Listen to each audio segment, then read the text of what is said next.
Hello नमस्ते, मैं एक अच्छी से कलम तक फैमिली, मेरे पूरे परिवार को मेरा प्यार भरा नमस्कार। तो आज की ब्लॉग में मैं आपसे शेयर करूंगी हुबली शहर की कुछ खास नज़ारे। कैसा दिखता है हुबली शहर हमारे साइड के शहर यानी कि यूपी बिहार के शहर से। साउथ की कोई भी सिटी क्या सच में अलग होती है। यहाँ पे चाट कैसे मिलते हैं, क्योंकि मैंने कल ही एक्सप्लोर किया यहाँ के गोलगप्पे और चाट कॉर्नर, समोसे, छोले चाट। साथ ही साथ मेरा घर का जो चल रहा है डेकोरेशन या इंटीरियर, पूरा घर जो मैं सेटअप कर रही हूँ उसमें क्या क्या प्रोग्रेस हुआ और किस किस तरह से कर रही हूँ काम, वो सारी चीज़ें दिखाऊंगी आज के ब्लॉग में। और इस ब्लॉग को पूरी ज़रूर देखिएगा, क्योंकि इसमें आपको इंटीरियर से जुड़े छोटे छोटे से टिप्स, घर के मेंटेन करने से लेकर के घर के कोने कोने के सजाने से जुड़ी छोटे छोटे से जुगाड़, और साथ ही साथ शहर की बहुत ही कुछ खूबसूरत नज़ारे आपको दिखेंगे। तो चलिए शुरू करते हैं। मैं आपको हुबली शहर का दिखा रही हूँ। ये है ऑफिसर्स गेस्ट हाउस, अधिकारी विश्राम गृह। यहाँ पर हम लोग अभी रह रहे हैं और यहीं से मैं जाती हूँ अपने मकान पे, मकान को ठीक करती हूँ, फिर वापस आ जाती हूँ। और हम यहीं पर खाना खा रहे हैं, प्योर साउथ इंडियन खाना यहाँ पे मिलता है।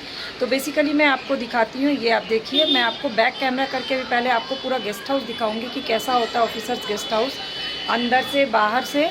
और उसके बाद मैं आपको हुबली शहर के कुछ चीज़ें दिखाऊंगी और फिर मैं आपको लेके चलूँगी अपने घर, और क्या क्या नया चीज़ इसमें काम हुआ है आज वो दिखाती हूँ।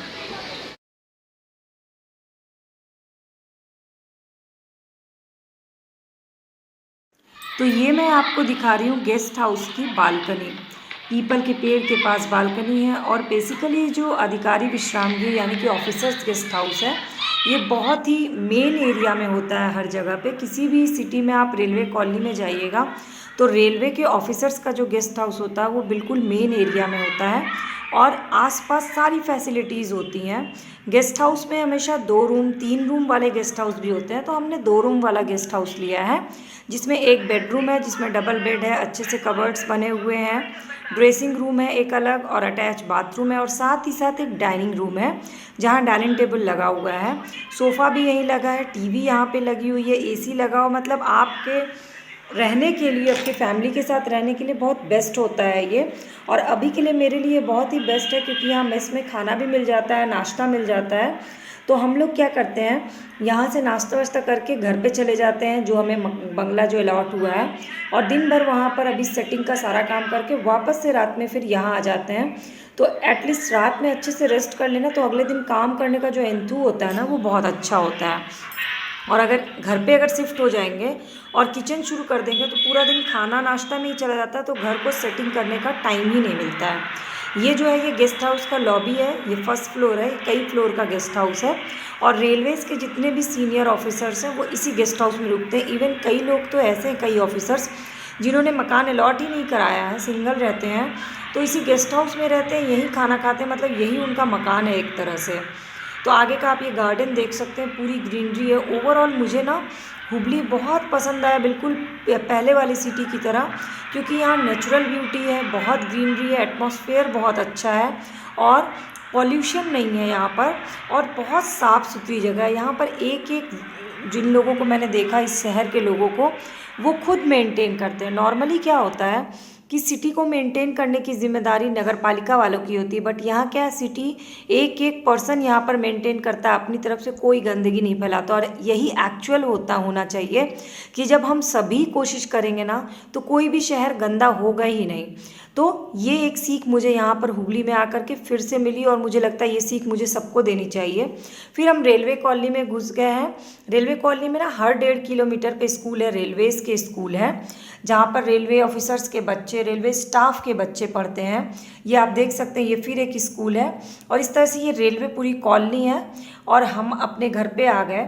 अब घर पे आज जो है मेरा ये डे 6 है, तो फर्नीचर खुल गया है, सारे कर्टन्स खुल गए हैं, मतलब गत्ते खुल गए हैं, हैवी जितने आइटम्स हैं वो सारा ड्रिल करवा लिया। और आज मुझे ये एहसास हुआ कि ये जो कॉलोनी है ना, इसमें जो ये बंगला है, इसकी वॉल इतनी मजबूत बनाई गई है कि इसमें नॉर्मल कील नहीं गड़ती है।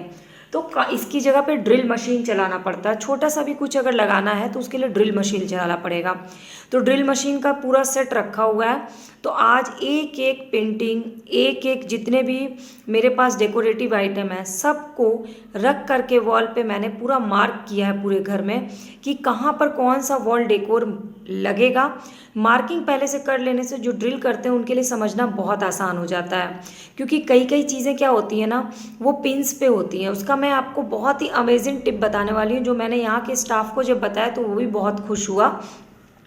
अब ये जो लॉबी वाला ये जो एरिया है ना, इस एरिया को मुझे अच्छे से यूज़ करना तो मैं इसको पूजा रूम बनाने वाली हूँ। और जब पूजा रूम डेकोरेट हो जाएगा तो मैं आपसे ज़रूर इसको शेयर करूँगी। तो आप बताइएगा कि ये पूजा रूम कैसा लग रहा है। ये बेसिकली एक बरामदा टाइप का है, आने जाने का पैसेज है। इसको मैं सेपरेट करके एक रूम बनाने वाली हूँ, और वो भी कर्टन से करूँगी। बहुत सारी चीज़ें जुगाड़ है जो दिमाग में चल रही है, उसको एग्जीक्यूट करना है।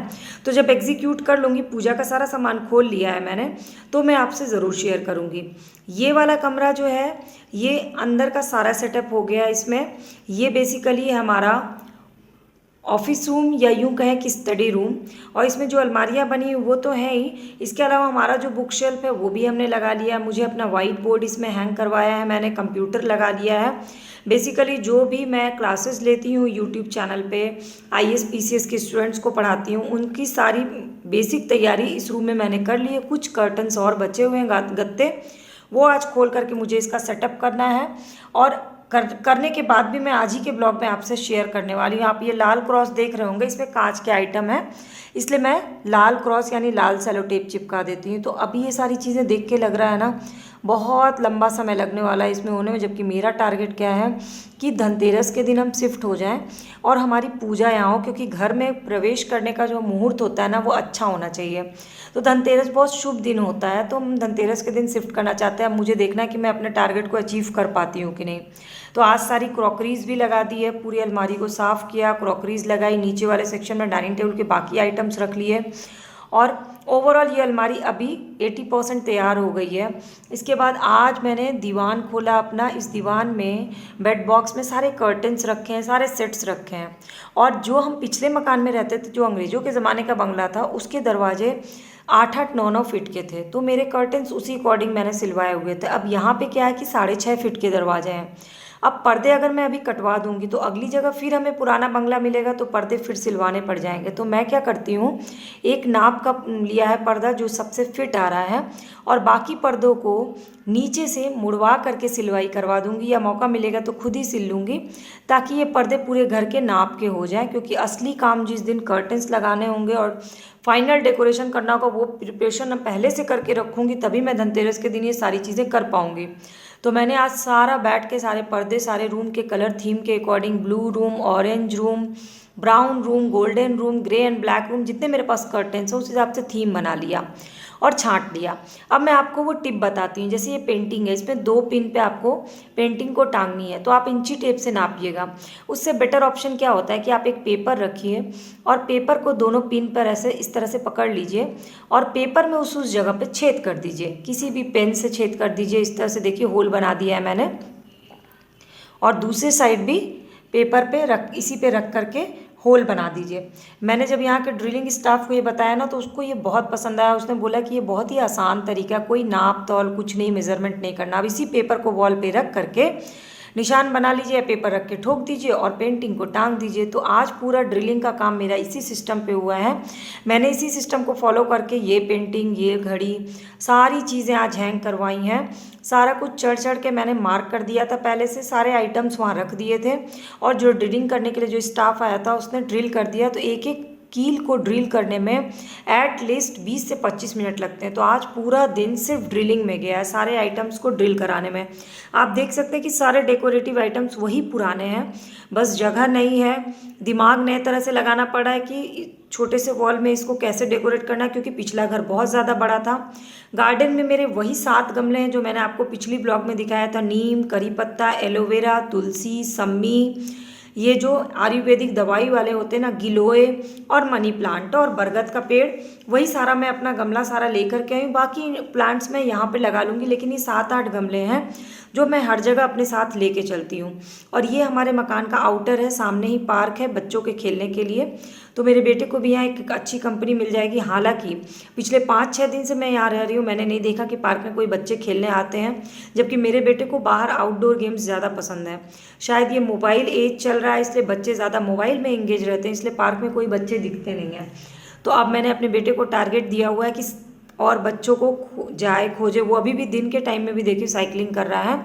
मैंने बहुत कोशिश की क्योंकि मैं बिज़ी हूँ तो घर के अंदर इंगेज रहे, तो मोबाइल देख ले या गेम खेल ले, लेकिन उसको आउटडोर्स में ही मन लगता है, तो वो इसी में बिज़ी रहता है। इसके बाद सारा काम करते करते आज शाम हो गई। शाम को हम निकले एक्सप्लोर करने अपने साइड के गोलगप्पे चाट खोजने के लिए, क्योंकि दिन भर काम करने के बाद बड़ी अच्छी भूख लग जाती है और उस समय कुछ अपना नॉर्थ इंडियन साइड का कुछ खाने का मन होता है।